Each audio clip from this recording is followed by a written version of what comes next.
தேவனுக்கு பிரியமானது என்னதுன்னு சோதித்து பார்க்கணும். நீங்க செய்கிற வேலை, செய்கிற பிசினஸ், எடுக்கிற தீர்மானம், வாங்குகிற ஒரு பொருள், இது தேவனுக்கு பிரியமா? நீங்க ஜெபம் பண்ணி பார்த்தா உங்களுடைய மனசுல தெளிவா தெரியும், இது தேவனுக்கு பிரியம்தான், இது பிரியமில்லை என்பதை அறிந்து கொள்ள முடியும். வேத வசனத்தின் வெளிச்சத்துல பார்த்தா கூட தேவனுக்கு பிரியமானது என்னது என்பதை அறிய முடியும். நீங்க அதுக்காக ஒரு விண்ணப்பம் பண்ணணும், அதுக்கான ஒரு சோதித்து பார்க்கணும். தேவன் அதை பார்த்து கரெக்டா உங்களை நடத்துவார். நிறைய தப்பு பண்ணனால நிறைய பிரச்சனை அனுபவிச்சுட்டு இருக்கீங்கல்ல, வாழ்க்கையில கண்ணீர், அவங்க சொன்னாங்கன்னு செஞ்சிட்டேன், இவங்க சொன்னாங்கன்னு செஞ்சிட்டேன். கர்த்தர் சொன்னார கேட்டீங்களா?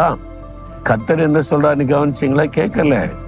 அப்ப அதனால இன்னைக்கு கண்ணீர், வேதனை, நஷ்டம், அவமானத்துக்கு நிக்கிறீங்களா? இனிமையாவது ஆண்டவரே உமக்கு பிரியமில்லாத செய்துட்ட மன்னிச்சிருங்க, இன்னும் உமக்கு பிரியமானதை செய்ய எனக்கு கைட் பண்ணுங்கன்னு சொல்லுங்க.